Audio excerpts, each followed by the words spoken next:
CREDAI Vijayawada property షోకి రండి. Privilege కూపన్తో ప్రాపర్టీ రిజిస్ట్రేషన్ ఫ్రీ. ప్రతిరోజు ₹1,00,000 విలువైన డైమండ్ జ్యువెలరీ గెలుచుకోండి. Don't miss it. అందరికీ నమస్కారం. నేను Swaroopa Potlapalli. Welcome to Suman TV. Successful సినిమాల డైరెక్టర్ అనిల్ రావిపూడి, మెగాస్టార్ చిరంజీవి 157వ సినిమా, victory Venkatesh guest appearance, heroine గా నయనతార. ఇంత అద్భుతమైన మనశంకర్ వరప్రసాద్ గారు సినిమా జనవరి 12న ప్రేక్షకుల ముందుకి రాబోతోంది. ఇంతకీ ఈ సినిమా గురించి పబ్లిక్ ఏమనుకుంటున్నారు, ఎంత భారీ స్థాయిలో హిట్ కొట్టబోతుంది, వీటన్నిటి గురించి అనేక రకాలైన ఇంట్రెస్టింగ్ విషయాలను మనతో షేర్ చేసుకోవడానికి cine critic, movie analyst Dheeraj Appaji గారు నాతో పాటు ఉన్నారు. ఆయనతో మాట్లాడదాం. నమస్తే అప్పాజీ గారు. మీరు కూడా ట్రైలర్ చూసారు, ప్రోమోస్ చూసారు, టీజర్స్ చూసారు, అన్ని చాలా బాగున్నాయి. మీకు ఎలా అనిపిస్తుంది? మనశంకర వరప్రసాద్ గారు సినిమా ఎలా ఉండబోతుంది అనుకుంటున్నారు? డెఫినెట్గా ఇది ఒక బ్లాక్ బస్టర్ అవుద్దని చెప్పి మనం చెప్పొచ్చు. అంటే అనిల్ రావిపూడి ట్రాక్ రికార్డు చూస్తే పటాస్ దగ్గర నుంచి గత ఏడాది సంక్రాంతికి వచ్చినటువంటి సంక్రాంతికి వస్తున్నాం సినిమా వరకు అతనికి ఫెయిల్యూర్ అనేది లేదు. ఒకప్పుడు బాలీవుడ్లో రోహి శెట్టిని హిట్ మెషిన్ అని చెప్పి అనేవాళ్ళు. ఇప్పుడు మన టాలీవుడ్లో అనిల్ రావిపూడిని హిట్ మెషిన్ అని చెప్పి అంటున్నారు. వరుసగా ఒక సక్సెస్ తర్వాత మరో సక్సెస్ సాధిస్తూ వస్తున్నటువంటి డైరెక్టర్. అది కూడా ఇందాక మీరు వెంకటేష్ది జస్ట్ గెస్ట్ అపియరెన్స్ కాదు, మోర్ దాన్ 20 minutes ఆయన ఉండబోతున్నాడు ఈ సినిమాలో. అంటే వాళ్ళిద్దరి మధ్య ఒక పాట, వాళ్ళిద్దరి మీద ఒక పాట చిత్రీకరించారు. అలాగే ఫైట్, కొన్ని సీన్స్. అంటే ఏదైనా ఒక సినిమా విజయంలో క్లైమాక్స్, ప్రీ క్లైమాక్స్ అనేవి చాలా కీలక పాత్ర పోషిస్తాయి. అంటే సినిమా ఎంత అద్భుతంగా ఉండి లాస్ట్ 20-25 minutes బాగుండకపోతే ఆ సినిమా గట్టెక్కదు. సో సినిమా విజయాన్ని ప్రభావితం చేసేవి ప్రీ క్లైమాక్స్, క్లైమాక్స్. అక్కడ మన విక్టరీ వెంకటేష్ ఎంట్రీ ఇస్తాడు. ఇంకా అక్కడి నుంచి సినిమా నెక్స్ట్ లెవెల్కి వెళ్తుంది. కాబట్టి కూడా ఈ సినిమా డెఫినెట్గా ఒక బ్లాక్ బస్టర్ అవుతుందని చెప్పి మనం చెప్పొచ్చు. పైగా ఇప్పటివరకు ఈ సినిమా నుంచి రిలీజ్ అయినటువంటి టీజర్ కానీ, సాంగ్స్ కానీ, వెంకటేష్ చిరంజీవిలపై చిత్రీకరించినటువంటి మెగా విక్టరీ మాస్ సాంగ్ కానీ అన్నీ కూడా హిట్ అయినాయి. కాబట్టి ఈ సినిమా మెగాస్టార్ కెరీర్లో మరొక బిగ్గెస్ట్ బ్లాక్ బస్టర్గా ఉంటుందని చెప్పి మనం ఖచ్చితంగా చెప్పొచ్చు. అనిల్ రావిపూడి గారికి సంక్రాంతి అలాగే వెంకటేష్ ఏమైనా సెంటిమెంట్ ఉందంటారా? అవును, ఎక్కువ. అంటే F2 అలాగే మంచి సక్సెస్ అయింది, F3 సక్సెస్ అయింది, సంక్రాంతికి వస్తున్నాం సక్సెస్ అయింది. ఇప్పుడు మళ్ళీ ఇది మనశంకర వరప్రసాద్ గారు. ఇంకో ప్రత్యేకత ఏంటంటే ఈ సంవత్సరం అనిల్ రావిపూడిది ఆయన బాలయ్యతో చేసినటువంటి సినిమా భగవంత్ కేసరి అనే సినిమా విజయ్ తమిళ్లో రీమేక్ చేశాడు. జననాయకుడు అని చెప్పి మన తెలుగులో రిలీజ్ అవుతుంది. రాజాసాబ్తో పాటు వస్తుంది. ఇప్పుడు అదొక వివాదం. అంటే రాజాసాబ్కి ఎన్ని థియేటర్లు, ఎన్ని స్క్రీన్లు ఇచ్చారో హైదరాబాద్లో జననాయకుడికి కూడా అన్ని స్క్రీన్లు ఇవ్వడం ఏంటనే ఒక ఇది బయట జరుగుతుంది. కానీ అదొక ప్రత్యేకత. ఇప్పుడు అనిల్ రావిపూడి దర్శకత్వంలో వచ్చి ఘన విజయం సాధించినటువంటి సినిమాకి రీమేక్గా సంక్రాంతికి వస్తుంది. అంటే అనిల్ రావిపూడికి ఈ సంక్రాంతి 2 సినిమాలు వస్తున్నట్టు. ఒకటి జననాయకుడు తన కథా రచయితగా, ఇంకోటి దర్శకుడిగా మనశంకర వరప్రసాద్ గారు సంక్రాంతికి వస్తున్నారనేది. ఈ విధంగా ఇన్ని ప్రత్యేకతలు కలిగినటువంటి ఈ సంవత్సరం అనిల్ రావిపూడికి మళ్ళీ జననాయకుడితో మరో విజయం, రచయితగా, డైరెక్టర్గా మళ్ళీ ఈ సినిమాతో మరో విజయం, ఘన విజయం వస్తుందని చెప్పి మనం ఖచ్చితంగా చెప్పొచ్చు. లేడీ సూపర్ స్టార్ నయనతార ఎక్కడైనా ఏ సినిమా ప్రమోషన్స్లోనైనా పార్టిసిపేట్ చేయడం మీరు చూసారా అప్పాజీ గారు? అలాంటిది ఆమెను కూడా తీసుకొచ్చేసి ఎంత యాక్టివ్గా ఆమె అడిగి మరీ ప్రమోషన్స్ చేస్తున్నట్టుగా అసలు అనిల్ రావిపూడి గారిని మనం మెచ్చుకోవాల్సిందే. He's very talented. ఇప్పుడే కాదు, అంటే నయనతార సెట్స్కి వస్తున్నప్పుడే, ఈ సినిమాకి సెట్ షూటింగ్ కోసం వస్తున్నప్పుడే ఒక వీడియో చేసి వదిలేరు కదా. ఇది రెండో ప్రమోషనల్ వీడియో. ఇప్పుడు ఈ సినిమాని ఆమె ప్రమోట్ చేస్తుందన్న దీన్ని అక్కడ తమిళనాడులో తీవ్రంగా ట్రోల్ చేస్తున్నారు. అంటే మన సినిమాలకి ఎప్పుడు నువ్వు ప్రమోషన్స్ చెయ్యవు, ప్రమోషనల్ యాక్టివిటీస్లో పార్టిసిపేట్ చేయవు, అక్కడ మాత్రం నువ్వు పార్టిసిపేట్ చేస్తున్నావు, ఏంటిది అని చెప్పి చాలా పెద్ద ఎత్తున అక్కడ విమర్శలు చేస్తున్నారు. అందువల్ల ఈరోజు సాయంత్రం మరో 2-3 గంటల్లో ప్రీ రిలీజ్ ఈవెంట్ జరగబోతుంది. సో అంటే ఇప్పటివరకు ఈ సినిమాకి సంబంధించి స్టార్టింగ్లో మెగాస్టార్ చిరంజీవితో ఒక వీడియో చేశారు. తర్వాత ఆయన ప్రమోషనల్ ఈవెంట్స్లో పార్టిసిపేట్ చేయలేదు. నయనతార లేదంటే అనిల్ రావిపూడి వీళ్ళు చేస్తున్నారు. బాలరాజు అంతకుముందు సంక్రాంతికి వస్తున్న విజయంలో కీలక పాత్ర పోషించినటువంటి ఆ కుర్రాడు కూడా ఇందులో మళ్ళీ యాక్ట్ చేస్తున్నాడు.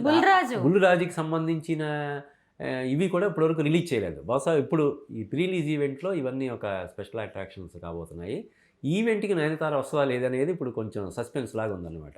అంటే అక్కడ తమిళనాడులో చాలా అంటే జనరల్గా ఆమె ముందే చెప్పేస్తుందంట, నేను ప్రమోషనల్ ఈవెంట్స్కి రాను, యాక్ట్ చేయడం వెళ్ళిపోవడం, డబ్బింగ్ ఎలాగో ఆమె చెప్పదు, వేరే వాళ్ళు డబ్బింగ్ చెప్తారు అలాగా. కానీ ఈ సినిమాకి మరి ఎలా కన్విన్స్ చేశాడో అనిల్ రావిపూడి, ఫస్ట్లో ఒక వీడియో చేయించాడు, అది విపరీతంగా వైరల్ అయ్యింది. ఇప్పుడు మళ్ళీ మొన్న తనే మీరు అన్నట్టు నాతోటి ఏంటి మళ్ళీ వీడియో ఏం చేయించవా అని చెప్పి ఆమె అడిగితే మనోడు స్పృహ కోల్పోయి ఆశ్చర్యంతో షాక్లోకి వెళ్ళిపోయినట్టు తర్వాత మళ్ళీ తేరుకొని జస్ట్ రిలీజ్ డేట్ అనౌన్స్ చేయండి, మీరు అలా అడగడమే పెద్ద ప్రమోషన్ అని చెప్పి అన్నాడు. నిజంగానే అది ఒక రేంజ్లో హల్చల్ చేస్తుంది ఆ వీడియో. ఈ సినిమాకి ఇప్పటికే ఉన్నటువంటి విపరీతమైనటువంటి బజ్ మరింత పెరిగేలాగా చేసింది ఆ వీడియో.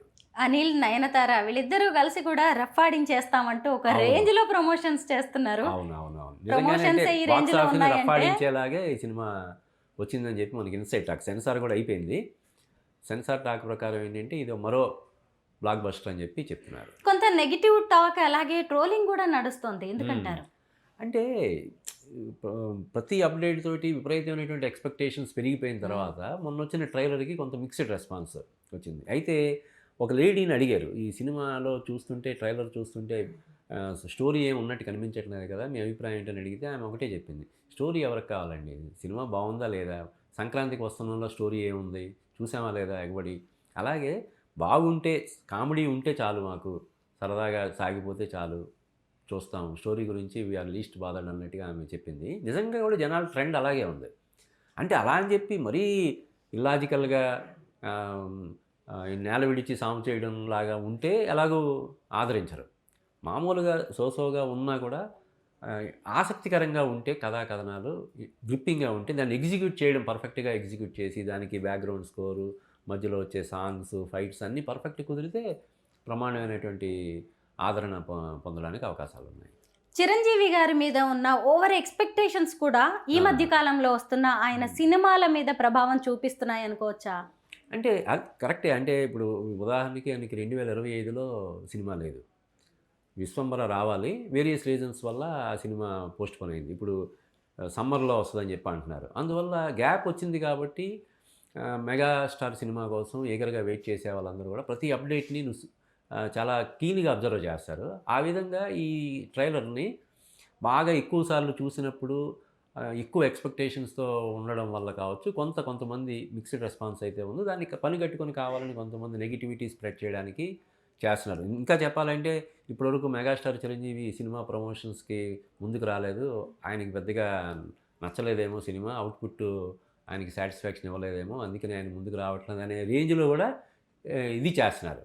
కానీ ఇప్పుడు జరుగుతున్నటువంటి ప్రీ రిలీజ్ ఈవెంట్ వాటన్నిటికీ, ఈ రూమర్స్కి, ఈ ఊహాగానాలకి, ఈ నెగిటివిటీకి అన్నిటికీ ఖచ్చితంగా ఫుల్ స్టాప్ పెట్టబోతుంది. నాకు తెలిసి చిరంజీవి, వెంకటేష్ కూడా ఇప్పుడు స్టేజ్ మీద చిన్న స్టెప్స్ వేసే అవకాశం కూడా ఉంది కాబట్టి దాంతో మొత్తం ఆ నెగిటివిటీ చిన్నది, పెద్ద నెగిటివిటీ ఏం లేదు. అంటే ఇంత ఒక 90% పాజిటివ్ ఇది ఉన్నప్పుడు ఒక 5 to 10% నెగిటివ్ ఉంటే అది ప్లస్ అవుతుంది తప్ప ఇది మైనస్ అవ్వదు కదా.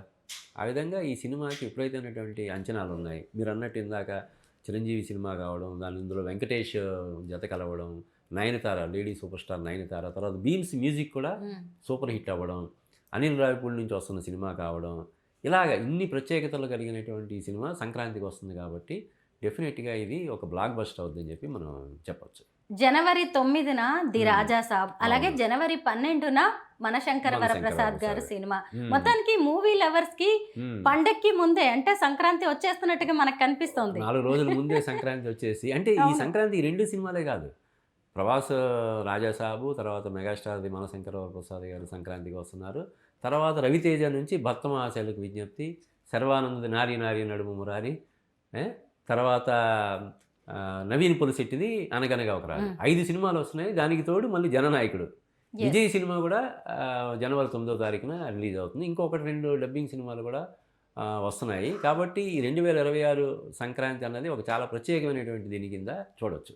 ఎందుకంటే రాజాసాబుకి విపరీతమైన క్రేజ్ ఉంది, మనశంకర వరప్రసాద్కి మంచి క్రేజ్ ఉంది, భర్తమహాశైలకి విజ్ఞప్తి దానికి కూడా మంచి క్రేజ్ ఉంది, అనగనగా ఒక రాజు నవీన్ పొలిశెట్టి ప్రమోషన్స్ ఎరగదీసేస్తున్నాడు, దానికి మంచి క్రేజ్ ఉంది. అలాగే చాలా సంవత్సరాల తర్వాత హిట్ కోసం వెయిట్ చేస్తున్నటువంటి శర్వానంద్ నారీ నారీ నడుమురారితో డెఫినెట్గా ఒక హిట్ కొడతాడనే అంచనాల మధ్య ఆ సినిమా వస్తుంది. ఇలాగా ఏ సినిమాకి ఆ సినిమాకి ఆ ప్రత్యేకతలు కలిగి ఈ సంక్రాంతికి వస్తున్న ఈ సినిమాలన్నీ కూడా ఘన విజయం సాధించాలని మనం కోరుకుందాం.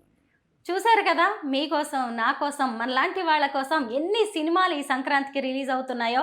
మొత్తానికి ఈ పండక్కి స్పెషల్ బడ్జెట్ ఈ సినిమాలు చూడడానికి, ఎంజాయ్ చేసుకోవడానికి పెట్టుకోవాల్సిందే. Thank you so much Dheeraj Appaji గారు. థ్యాంక్ యూ స్వరూప గారు.